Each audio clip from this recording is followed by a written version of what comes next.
Welcome back, Officers Republic. It's of course Honorable Police Chief APGAINS. I've, be honest, played way too much Star Wars Hunters recently.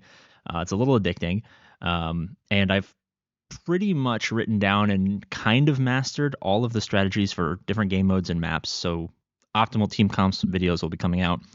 But we're gonna do a quick tier list. If you're watching this on the APGAINS channel and you're interested in Star Wars Hunters, go over to APGAINS 2. If you're here on APGAINS 2, subscribe for more Star Wars Hunters. So let's start with the paid character, Aaron Tall. I'm going to kind of be a little fence city here. He has a higher learning curve than most of the champs.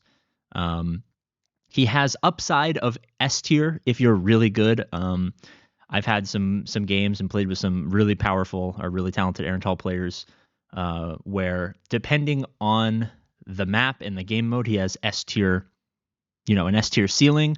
But I would say if you take the average player across the average map, he's probably going to fall in A tier. He's mobile, he's powerful, his ult is massive for room clear. Pretty good. We're going to do Reeve next. Now, what you're going to notice in a lot of these tier lists is you might disagree based on a specific data point, right? Like, oh, APGAINS, I played Reeve on Death Star on dynamic control or whatever it's called and did really well. There's going to be cases where Reeve and some of the other characters here are going to have much higher ceilings than they would across the average of all ranked play. Reeve is kind of the C tier player or hunter. Not S tier potential, but I would say she can get up to A tier on certain maps, certain game modes with certain team comps if you're a good enough player. But across the average of everyone, if you're noticing that you have kind of shitty teammates, which most of us will, and you see a Reeve come out not in an optimal situation, you're probably going to be a little disappointed. Next, we have Sentinel. Now, Sentinel will be the first character or hunter that's going to go straight into the S tier. It's weird because I think there are two characters that are tied easily for the best two characters in the game. Their floors are probably lower than they should be because you're going to have some amount of bots playing with you, but if you play in ranked a lot, you're going to have some amount of bad teammates until you climb to high enough levels where it kind of filters out bad teammates. So you're going to have some games where Sentinel players will not be great.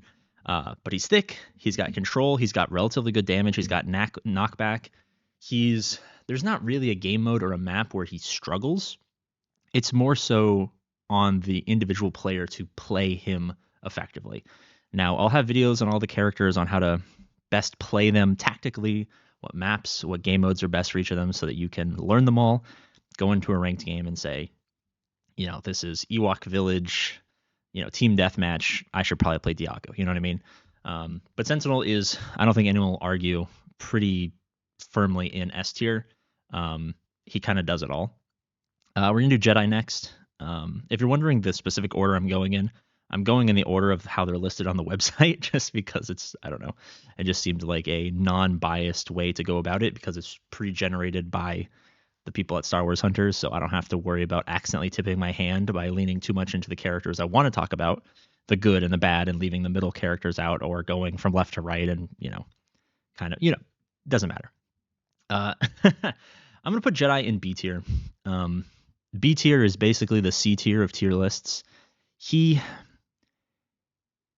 like Reeve, he is much better in certain game modes. What I mean by that is close quarters maps on game modes where you have to hold something, he's good.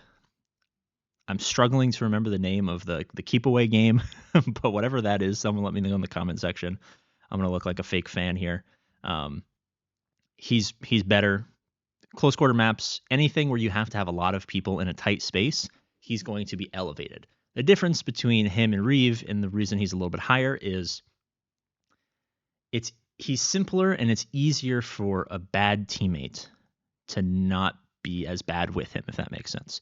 Because this is across the average of all players, all game modes, all maps. You're going to kind of look at this tier list on, who are the good characters. It's basically showing you how pissed should you be on characters that your teammates pick, basically. Because You're going to watch APGAINS 2 videos. You're going to know the strategies on all the game modes, all the maps. So you'll pick the best character for each situation. And then you're going to be like, what are my teammates doing? They're probably stupid. You can use this to reference. So he's a little bit better than Reeve, but he's not great in some more open scenarios. But on closed maps, control objectives, he's all right. Now, I'm going to kind of put Utini in C tier. The reason I'm doing this is we're early in the game, and while there's some potential for some skillful plays from good players, there's not a lot of people who have him. And the people I've noticed who do have him are either super sweats. Well, actually, they're probably not super sweats because super sweats don't really play Utini. Or they're people who just spent money to get all the characters up front and they're just trying stuff out. Generally speaking, you shouldn't be too thrilled with Utini as a teammate. I will talk when I do a dedicated video on Utini with gameplay and explanations of strategies and all that stuff. Certain scenarios where you're going to be like, holy shit, like this is awesome. By and large, like I said, across the average of the game, probably not going to be super thrilled with Utini as a teammate. Now, Amara Vex is a controversial one. I've seen some tier lists that are quickly becoming out of date, putting her up in S tier or A tier or something like that. To be quite frank, she is basically, how do I say this? That makes sense. She's a much worse Diago, who I actually realized is not actually in this tier list. So let me actually add him here real quick. 1 second. I think I have a file with all of them in it. Boom. So he's a much worse. Look how Diago looks so small. He's much worse. She's much worse than Diago. So generally speaking, if you have a teammate who has Amara Vex, there's already a Diago. And unless you're playing team deathmatch, that's probably a bad thing.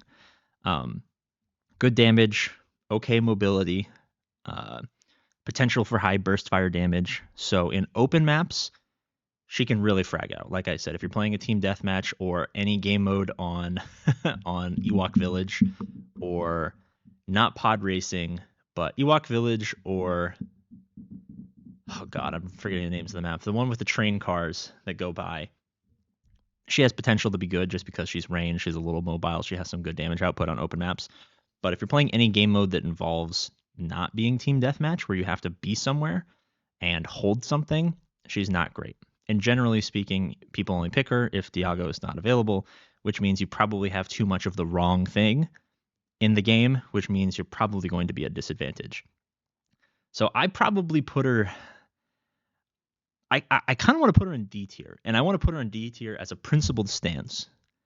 She's obviously not effectively D tier as a character.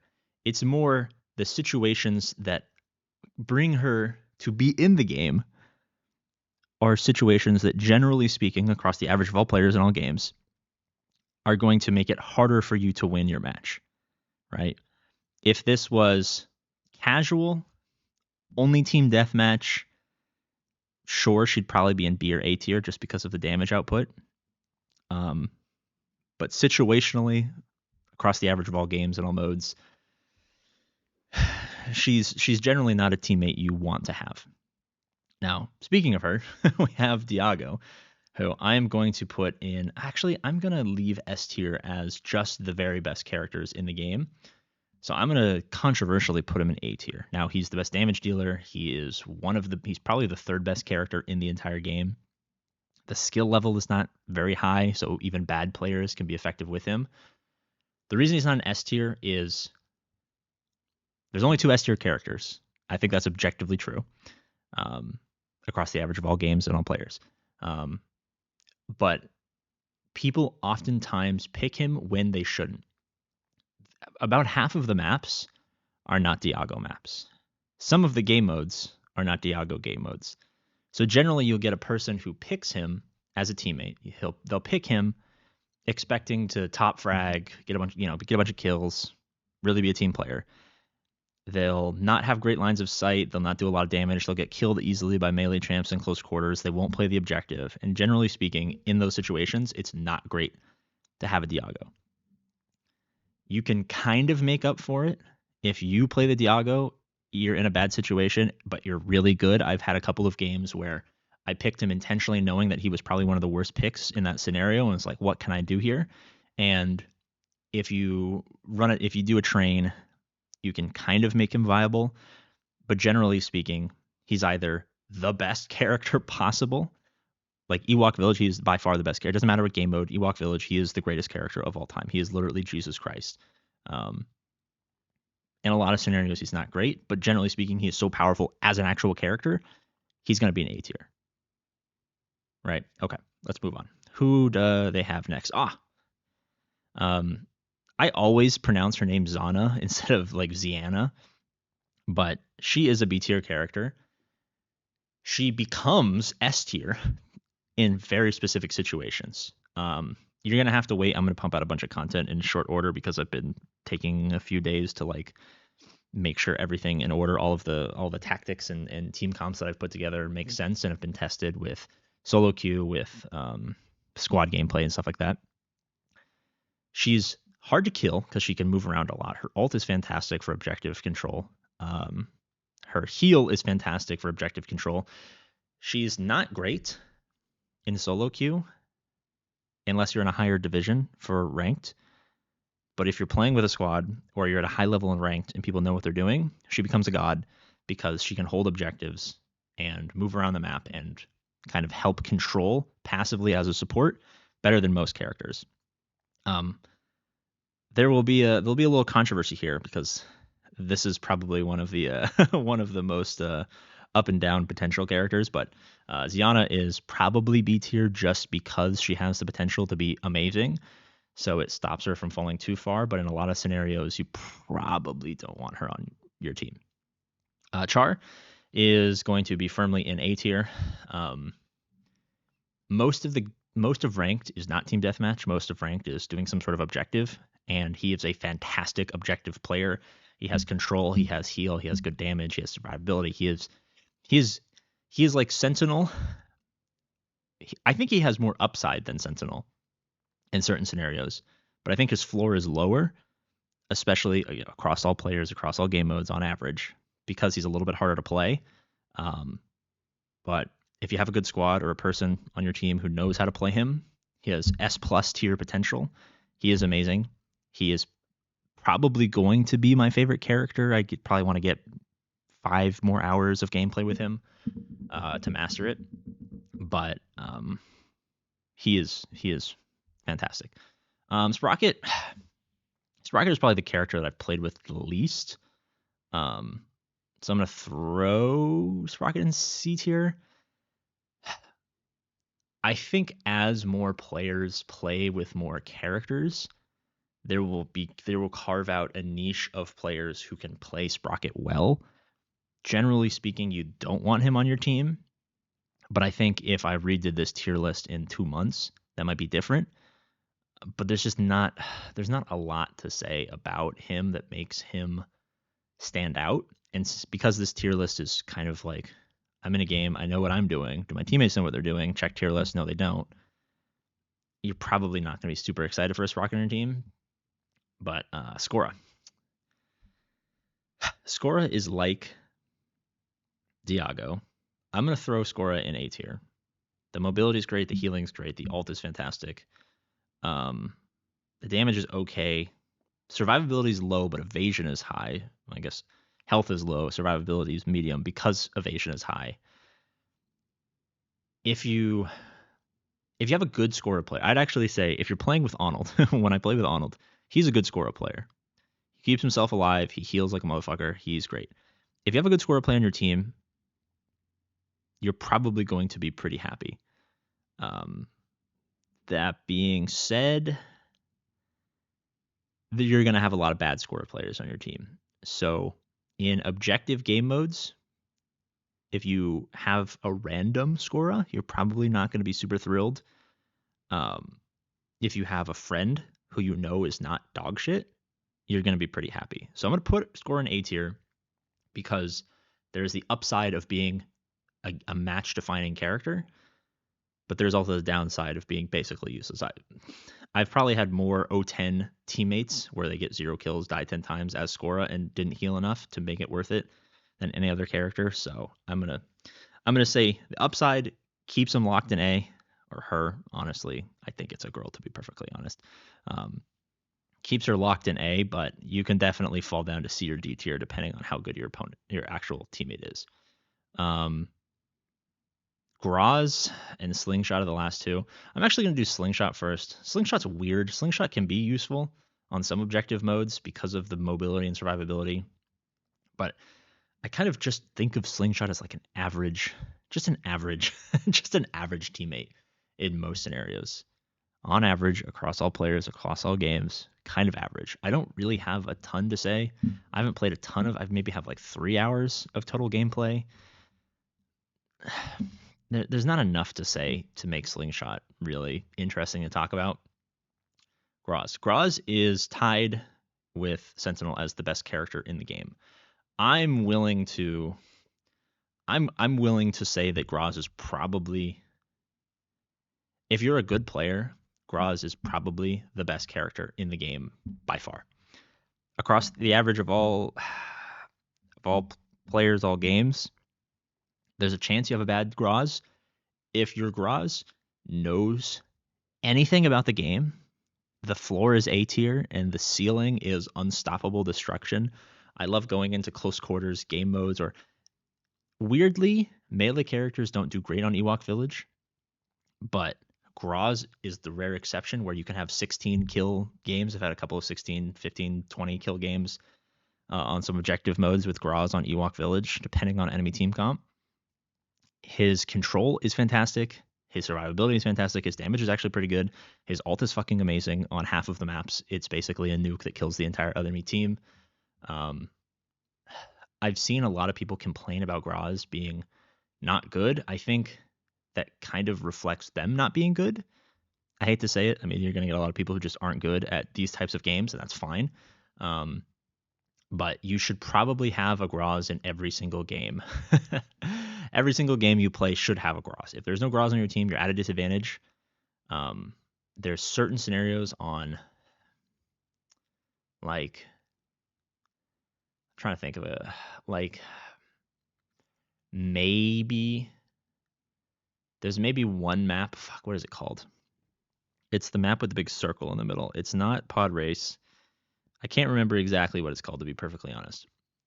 On that map, on Team Deathmatch, Graz is probably the worst he'll ever be, and I'd probably put him at like an A+ on that map. So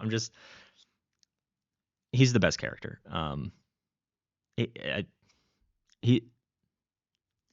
He's the best character in the game.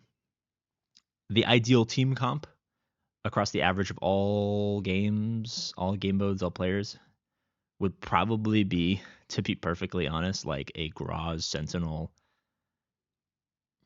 Char, Diego. Tanking in this game is definitely overpowered, especially because all of the characters do close enough damage that with a little bit of skill and a little bit of survivability and a little bit of general understanding of like map control and like when to rotate and stuff like that, being thicker is generally better. Especially since 3 of the 4 ranked game modes are do something specific in a certain area as opposed to just kill people. If you have a Graz or a Sentinel in your game, you're generally pretty happy. If you have a Char in your game, you're generally pretty happy. Aaron Tall, you're probably pretty happy, assuming that they're not just a person who spent $10 and absolutely sucks. Scora, you're a little hit or miss depending on the situation, depending on the skill level. Diego, you're either ecstatic or you're really pissed off.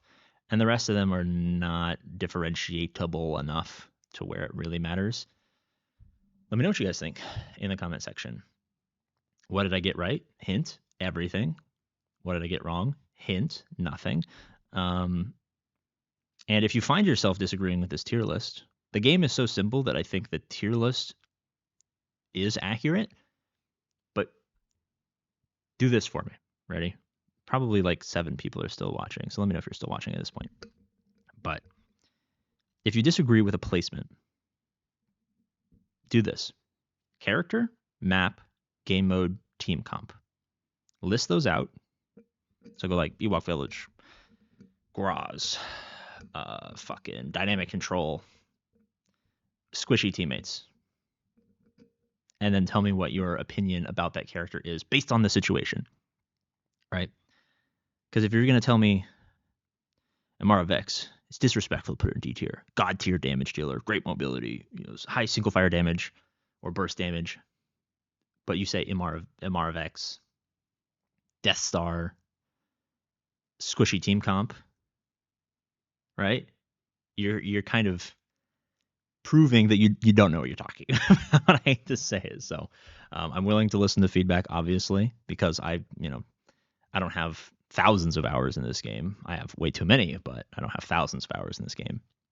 So if there's a situation, a team comp, a map, and a character that you think I didn't consider properly, let me know. But the video is talking about, best comp for a map, best comp for a game mode. Your teammates pick this. What should you pick this? Those videos will be out, which will help make you understand this tier list better if you're new to the game. That being said, it's always love you, and I'll see you later. Bye-bye.